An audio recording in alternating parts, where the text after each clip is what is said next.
Hello and welcome to our lecture on the collapse of the Ottoman Empire and the gender in the newly formed Republic of Turkey.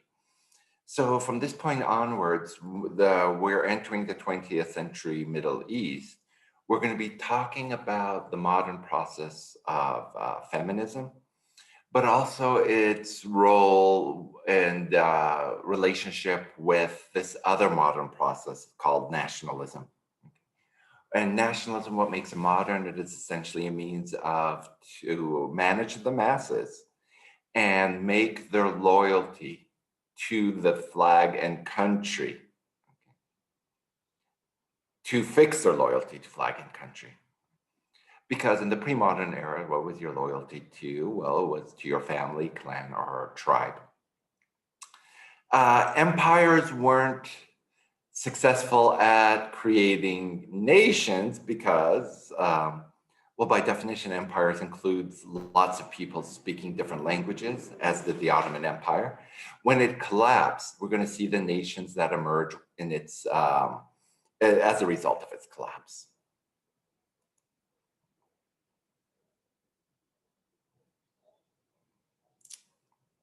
Just a second.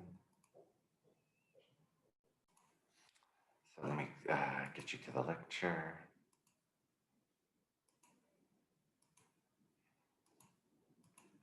Let's start from here.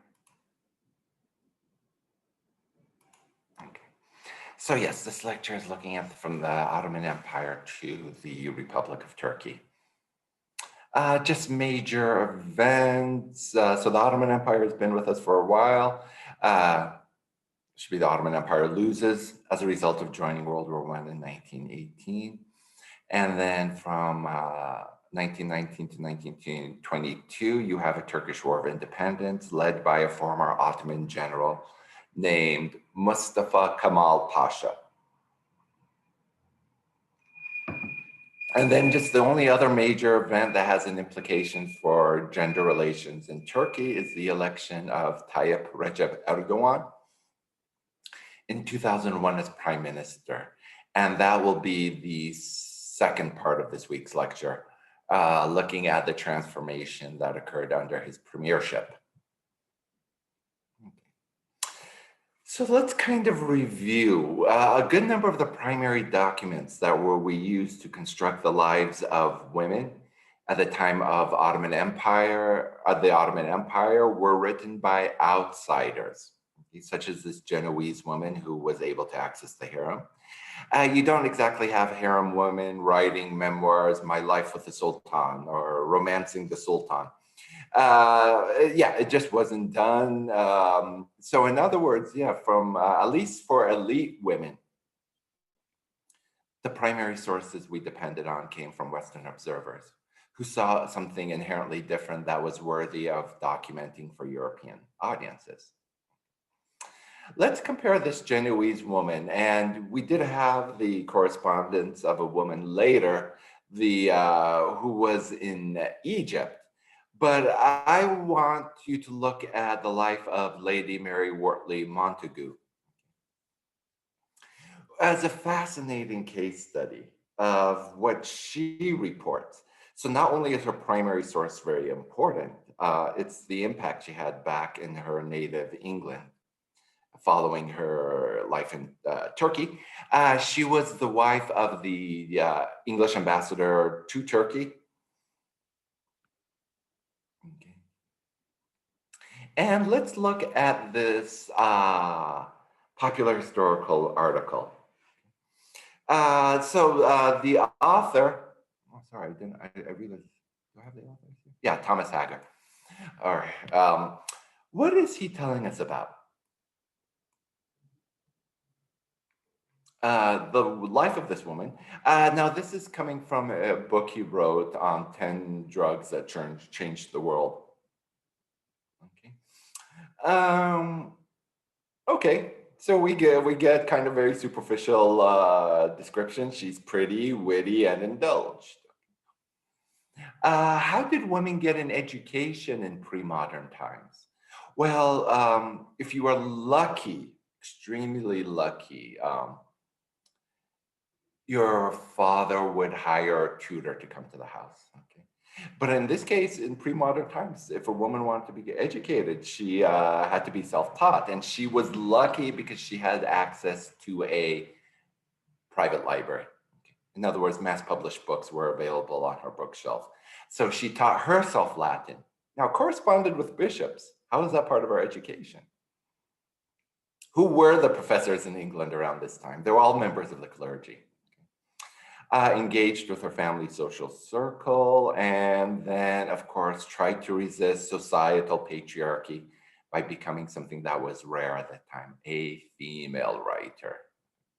Think of the time she's living. It's, let's say, 1680, so probably she comes of age 1689, let's say early 1700s. It will be another 100 and something years before the daughter of another prominent feminist, the daughter of Mary Wollstonecraft, otherwise known as Mary Shelley, would write her science fiction novel, Frankenstein. And of course, she tried to reject familial patriarchy, literally patriarchy in its literal sense, by choosing a rising politician who would then take her to Istanbul. Now, what was the great disease then? Why is smallpox called smallpox? It's not because the damage, the little, I don't know how to describe them. It's just imagine your body was covered with zits from head to toe, and that's what smallpox did to you. It's not because those zits, there's a proper scientific word, particularly for somebody who studies epidemiology. I should know this, but anyway, yeah. So those, it's not because those little dangerous zits were small. It was because there was something else that was called the great pox, and that was syphilis. Okay, syphilis was the great pox. Then the minor pox would be smallpox, which is really, I don't understand how they determined that. Smallpox in the long term killed a lot more people. They just, of course, histories of epidemiology didn't exist in those days where you could have a record of how many people are dying from smallpox. There is a difference, though, in both these poxes. Smallpox is caused by a very virulent virus. Syphilis is spread by a bacteria, usually through, well, it's a sexually transmitted disease. It's an STD. And most STDs, with the exception of AIDS, is which could be transmitted sexually, but most STDs are caused by bacterium. You might say, what's the big difference? Well, a bacterium can be killed later with the invention of antibiotics, such as penicillin. There is nothing you can take that will kill a virus. You could take a bunch of cocktail drugs that might control a virus and the impact it has on your body, but nothing you can take, you could swallow, that would actually kill the virus once it enters in your body. Okay. Now, oh, I should have shown you the primary source first, but anyway. What does she does? Well, she brings back to London a treatment, a preventative treatment for smallpox. And look what Hager responds. What was the societal patriarchy? Here, how could a female change the thinking of men, particularly with regarding to medicine? Who would be the first to get inoculated or try this new treatment of Lady Montagu? Well, the king's granddaughters, and why he would not risk his male line with this experimental treatment. Now, inoculation is a different than a vaccination. You see, inoculation actually takes smallpox and injects it into your body. We'll see that in the primary source. What does a vaccination do? The vaccination works like this. Edward Jenner realized that women who milked cows never got smallpox. They were infected with a mild disease called cowpox, on the other hand. With similar symptoms, it was just milder. And he had a theory. There must be some active agent that explains why the women who milk cows do not get smallpox.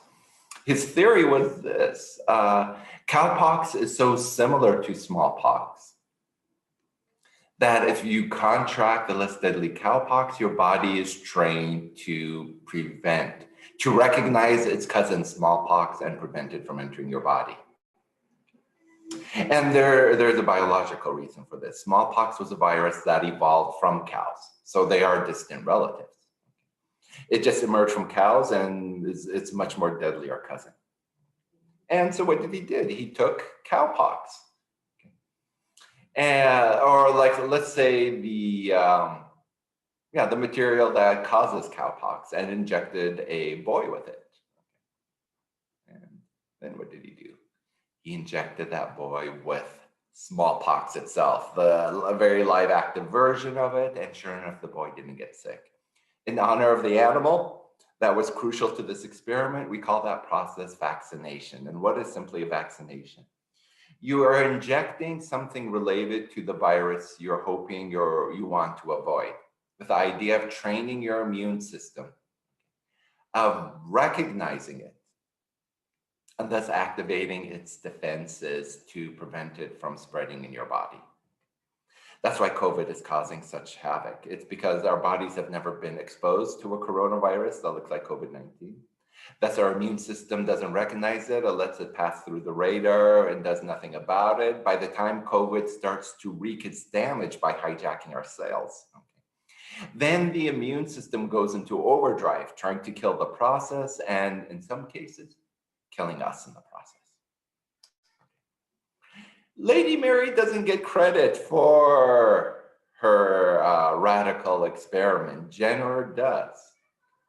And science credit goes to the man who convinces the world, not to the man whom the idea first comes, nor he might well add it to the lady. Okay? And just another example of an article dealing with societal patriarchy. Okay, so what is the primary source? Which I should have put first, but anyway. Live and learn, I guess. It's this. It's basically, why is this primary source valuable? It gives us an insight of not necessarily elite women, but the role women played as healers in the Middle East. In the West, we would call those women witches and burn them. In the East, their collective knowledge was celebrated. It was elderly women who every autumn in the month of September would start treating kids for smallpox. And in fact, Ottoman women would have smallpox parties, just like today we have chickenpox parties. And take a wild guess where chickenpox originated from. It came from chickens a long time ago. Of course, it's not spread by chickens, and now it's a virus that mutated into humans and is spread by humans. Yeah, they used to have smallpox parties. The woman comes, okay, with a nutshell full of the matter of the best sort of smallpox. Now, what does that woman hold? A inocula. Now, I'm going to teach you this. Keep in mind, I'm not a medical doctor. I have a doctor in, theory, philosophy, but a doctorate in history. So when I give you medical advice, always realize it's not coming from a real doctor, but it is scientific. Science that's maybe trying to make you feel a little bit at ease during these troublesome times. How do we get sick? How do we catch the cold or COVID-19 for that matter? God forbid.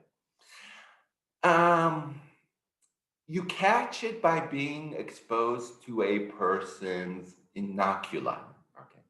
In other words, what is an inoculum? It is a stream that comes from another person that contains virus. And how does a person excrete inocula? When they cough or sneeze. What happens? A stream comes out of that body, usually aerosols, and what is traveling amongst those aerosols? The viruses.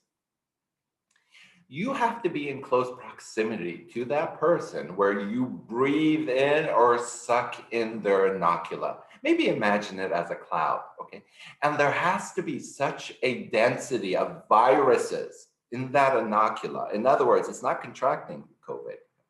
It's the quantity of viruses that you contract, okay?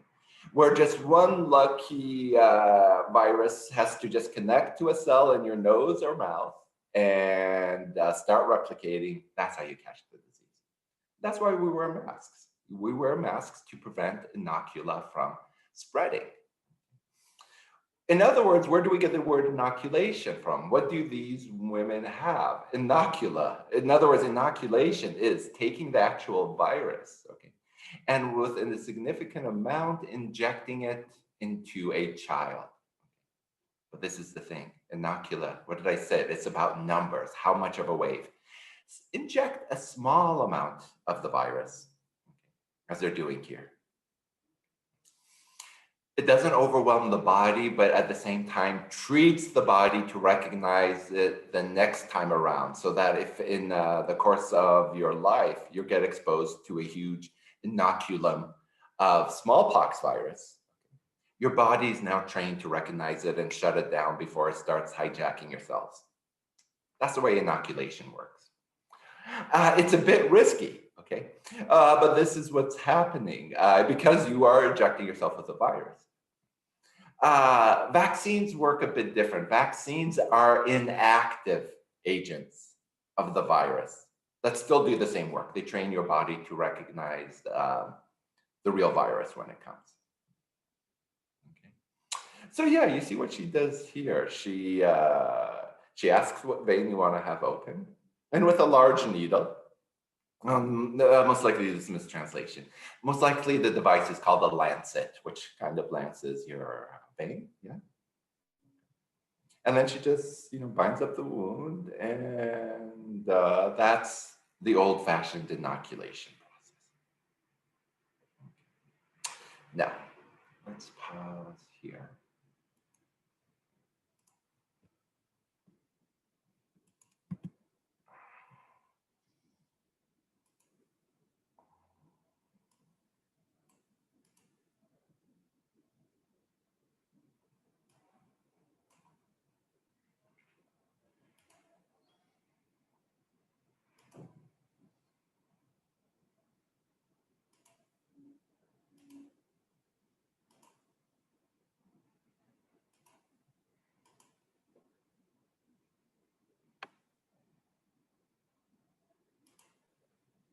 Okay, let me just make sure I'm recording.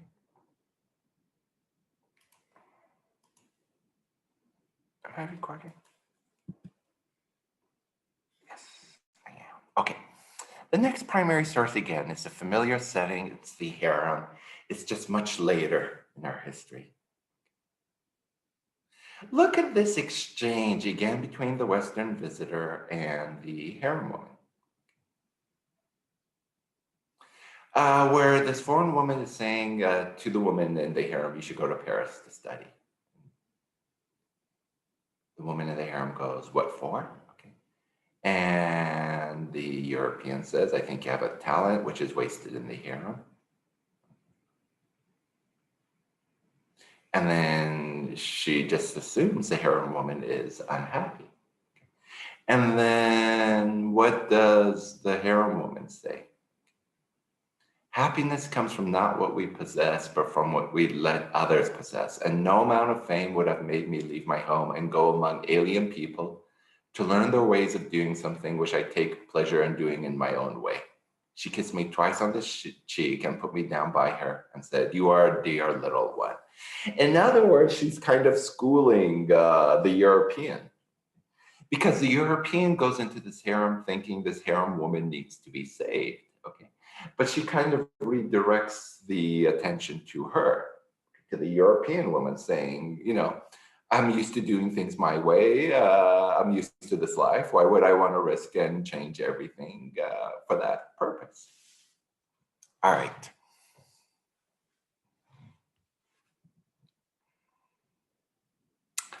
And then we showed you in the previous lecture on Orientalism, basically the harem dancing made for Western audiences, which tells us something about what emerges in the collapse of the Ottoman Empire.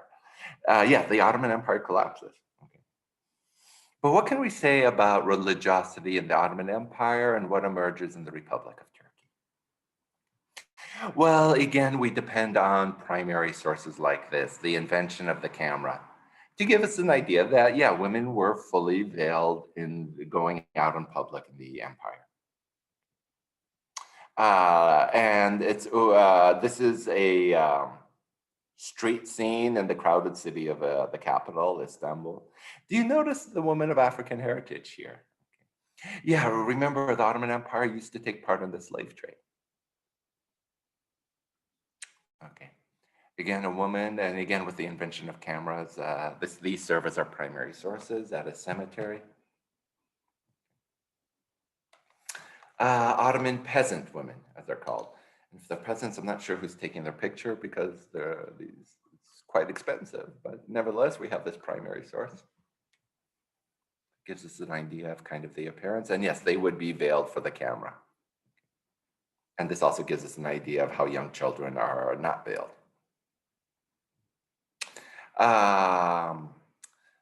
Again, veiled woman at a mosque. This case, the Hagia Sophia, that great structure we've been studying about, which is a church, was a church, became a mosque, became a museum, and then recently became a mosque again. It was not uncommon for Ottoman women to pose for portraits, as we can see, of course, with their veil, a face covered, because usually the photographer was a man, a foreign man, a stranger man that they didn't know. Okay. And here we get just more images from life in Istanbul. Now, what is interesting about this is when this picture was taken, what does this demonstrate? Bosnia used to be Ottoman territory. By the late 1800s, it had come under the control of Austria-Hungary to be more exact or precise. And why is a picture like this as an important primary source? Okay. In other words, there is, you cannot attribute the fact that these women are wearing the veil because the state dictates it. In fact, our state, as of this point, is a Christian state. We're seeing that the full face veil was worn by Turks living under they're most likely Bosnians. There is a difference. Under the Austrian rule, because it's a matter of faith and culture. What about in the Ottoman Empire? As globalization started to come in, what modern products started to emerge? The high heel shoe. What are we seeing in the Ottoman media is why women should not wear it. Cultural patriarchy, because look at the horrible things it does to your feet. And if you wear these horrible creations from the West, look what it eventually does to your back. Okay, makes you, like this once you get older. And remember, we're reading from right to left in the Ottoman script when it was using Arabic letters. Now, what happens to the Ottoman Empire? Basically, to make it short, because this is not a history class on wars and the stuff of that men get the world into. The Ottoman Empire sided with Germany and Austria-Hungary. And the reason was quite simple. Russia was the Ottoman Empire's most immediate threat. So anyone attacking Russia would be a natural Ottoman ally.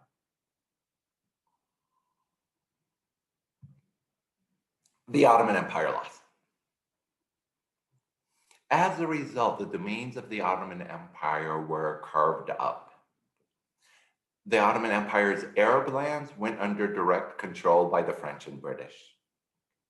Istanbul was conquered, the city itself, by all the victorious powers. Basically Britain, France, Italy. Russia was no longer in the war because it had a communist revolution and decided to withdraw. And the Greeks, who were allied with the British and French, conquered the eastern coast of Turkey, particularly this town called Smyrna. Why is Holiday Adib's primary source so important? Now, it was published in 1928, but the events she's describing are in 1919. Holiday Adib had formed a women's movement during the Ottoman Empire, calling for more rights for women. Okay. Now, what is she doing? So she formed this women's movement, I believe, in 1908. In 1919, of course, the Ottoman Empire has lost. They've witnessed their lands being carved up by France, Britain, and Greece, and Italy. She is trying to rally the people after this great defeat. And what is interesting, what does this primary source tell us that's interesting after this defeat? That not only is she a recognized intellectual, that she could approach the crowd and she's not wearing a veil while she's doing this. And not only do the men listen, they applaud to her. Look at the language she's using by the 1920s. Referring to the psychology of the masses, about speaking to the masses. Okay. And basically, when the Ottoman Empire was under occupation, she becomes one of the first nationalist leaders. And yeah, it's quite astonishing because not only she's a nationalist leader, but she is a woman at the same time. Now, of course, she refers to her femininity at that point. That I immediately had the poignant feeling of a woman who sees her most beloved covered with a shroud, not necessarily patriarchal though. Okay. Other women took part in the local uprising against the foreign forces. Okay. And here what are we seeing is a movie about a young woman at the time of the uprisings named Nene Hatun. Nene is just her first name, Hatun is a title, it's like Miss, who took an active part in the various rebels who were resisting the foreign occupiers. And of course, yeah, like I said, it was made into a movie. There is Halida. Sorry, I'm just going to fix this, you guys.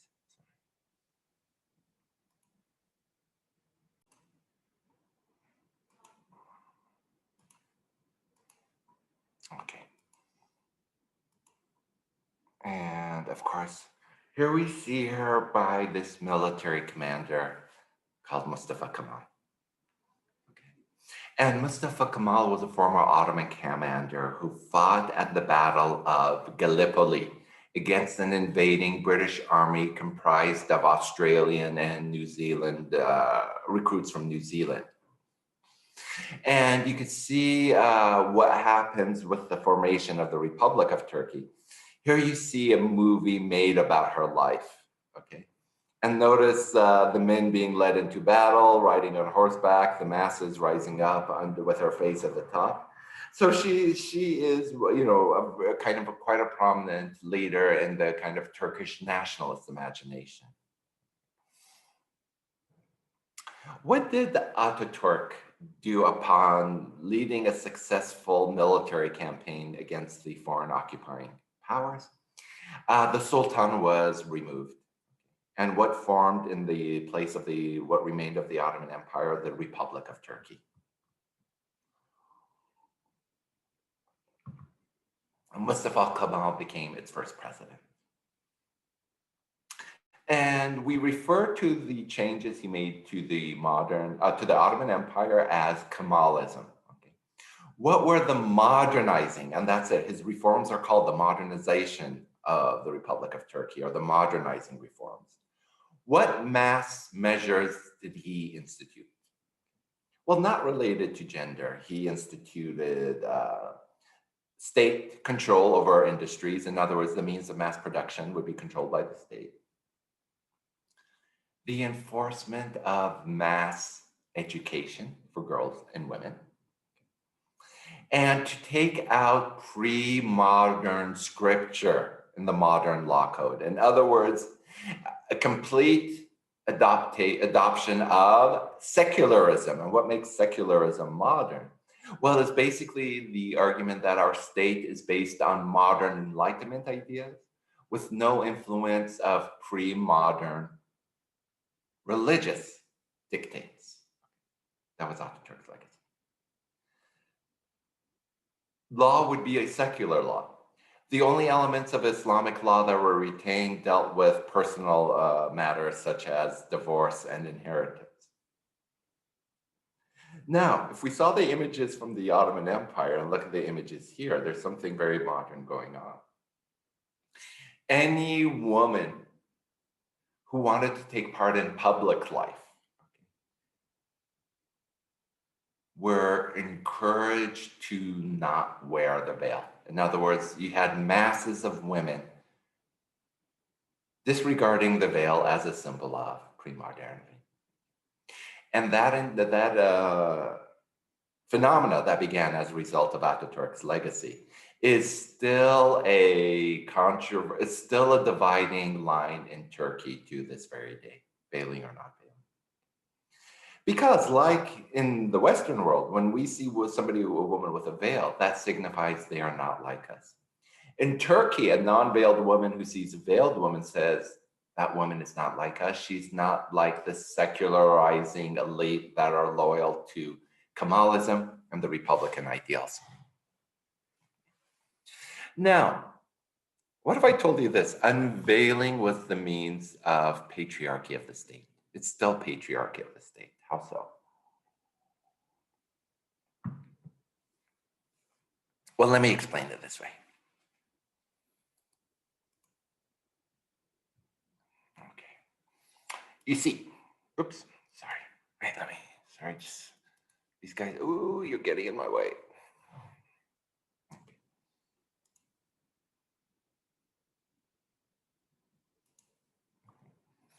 It works like this. From this point onwards, this is the first modern state we're looking at in the Middle East, okay? And as a result, it has to pass modern laws. Okay? Now, you see, for most of Islamic history that we've dealt with, what have we said? The faith itself and its relationship to scripture, okay, its relationship to whether women should veil or not, has been usually a matter of women's interpretation. That's the status of today. Today, if you wear the veil, it is really, as a woman, how spiritual you are and how you interpret the Quran. For most of Islamic history, women wore the veil because it was a cultural issue. No woman walked out of her home in pre-modern times without a veil, unless she was a prostitute. And over time, that cultural practice became associated with religious practice. Now, there wasn't really a need for any of the empires to enforce veiling, just everyone did it. It was a culture. With the birth of modern secular states, now it becomes a choice.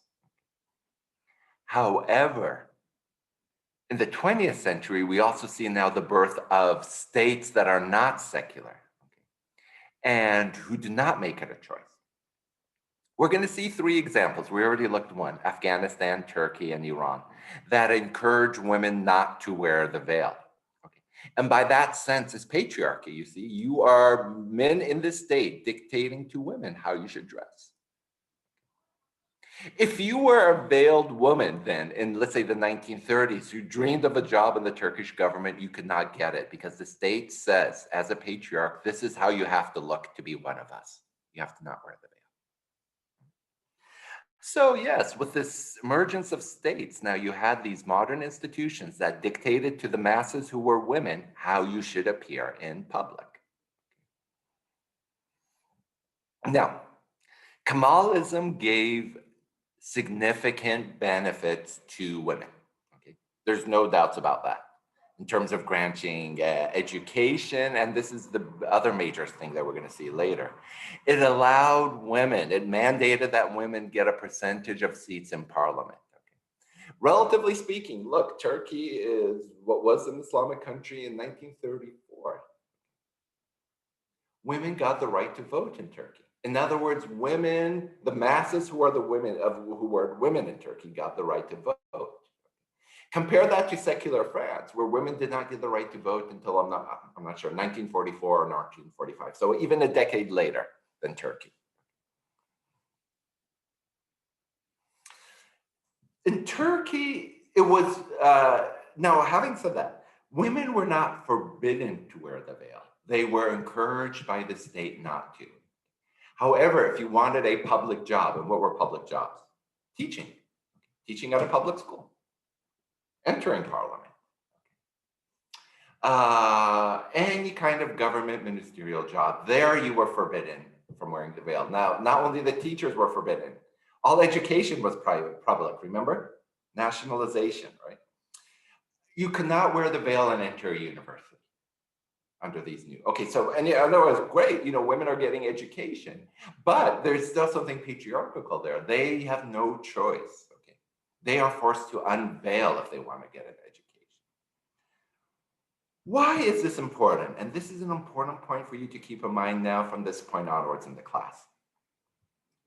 You see, the state's control of how a woman appears is an advertisement of the state's power. The state is basically saying, look how much power we have. We can dictate the appearance of women the minute they step out of the home. So the secular Republic of Turkey, this is the way of saying how our secular reforms are working. If you see a lot of unveiled women on the street, that was a mass communication that Turkey is reforming and following a secular path. Fast forward to the Taliban and think of the burqa. Now, like what did I say? The burqa was cultural. It depended where you lived on in Afghanistan if you wore the burqa. When the Taliban came to power, the fact that every woman appeared in a burqa was an announcement of the Taliban stream. With the formation of the Islamic Republic in 1979, it would be the same dynamic. Women veil because it's a reflection of the state's power.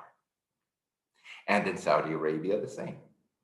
It is a reflection of the power of the state. Okay. In other words, then, women become billboards for the state. They govern, they advertise the government's policy.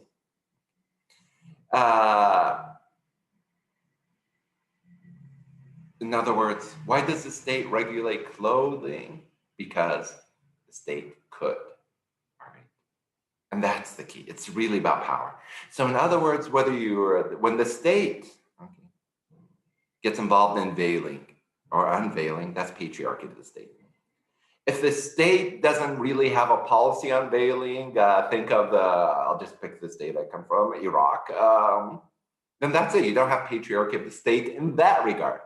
Now, a good number of Iraqi women veil out of religious reasons, but mostly out of cultural reasons. They would be shoo-shooed or boo-booed or something. They would get a lot of angry looks from men on the street, depending where you live in Iraq. If you dared go out on the street unveiled. So really then, is veiling about religiosity?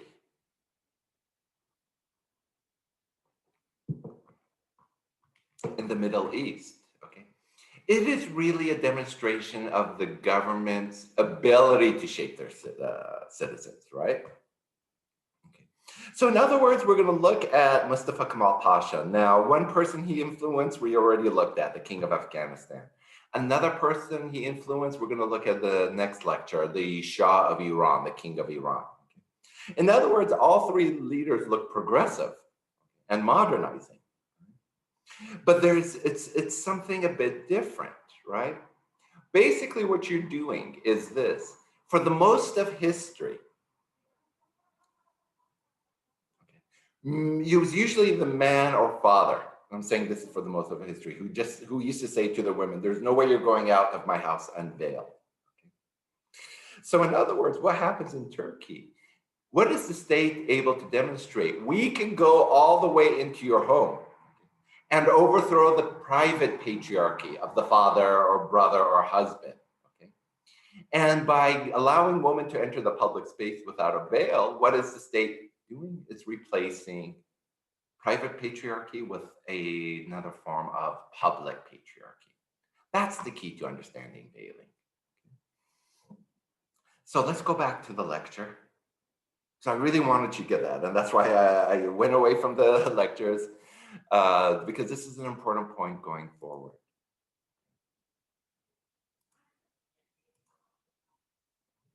So let's see how the state did this then. How did the state communicate to the masses?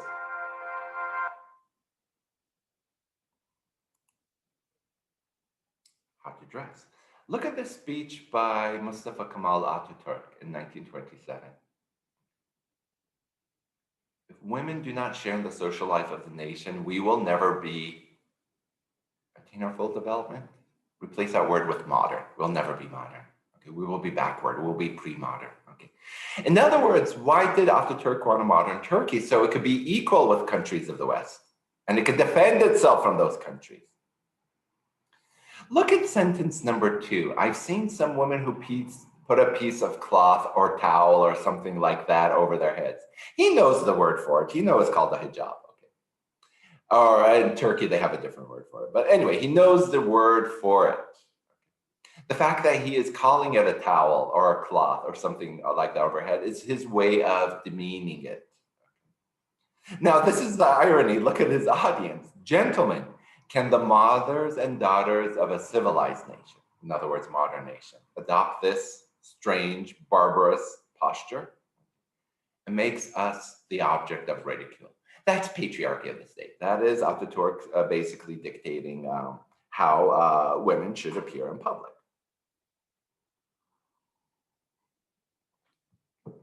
So this is an exam image. Keep in mind everything I've told you so far. You want to get that. If this were to be on the exam, everything I told you you'd want to get it on paper. Well, not paper, on your screens. Okay. So what does this show? Okay, eskiden in the old times. This is how a woman would go onto the streets, completely veiled. Okay. Now, what is patriarchy of the state saying here? Well, if you look at the word on top, what is it saying? The revolution of women's wear. Okay. The new Turkish woman goes out in social clothing, okay, working. She works, okay. The Turkish Revolution.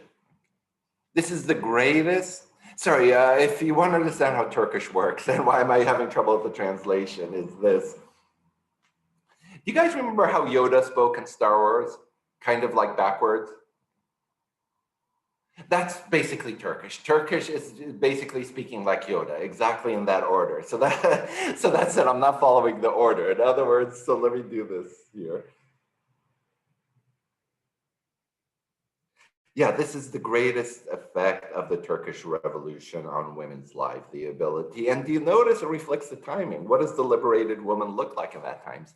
Well, like the flapper, which ironically, that's a term of societal patriarchy that referred to women going out with short hair, exposed, smoking in public. All right. So this is an example of patriarchy of the state. Let's look at other primary sources from the time. Okay. In the old days, this is how women looked like. And now, okay, you got to see what's also, you have to understand what's happening in these images here. You see, one of Ataturk's reforms was changing the alphabet to use the Latin script, okay? So you can see what's happening here is you have both texts because people are learning how to read Turkish in the Latin script around this time. Okay. So this is Asri. I'm not sure if you can see the cursor. Asri means what? Modern. What do we see in number 1? That was yesterday's outfit. And of course, here we see modern media referring to the kind of transformations that are occurring.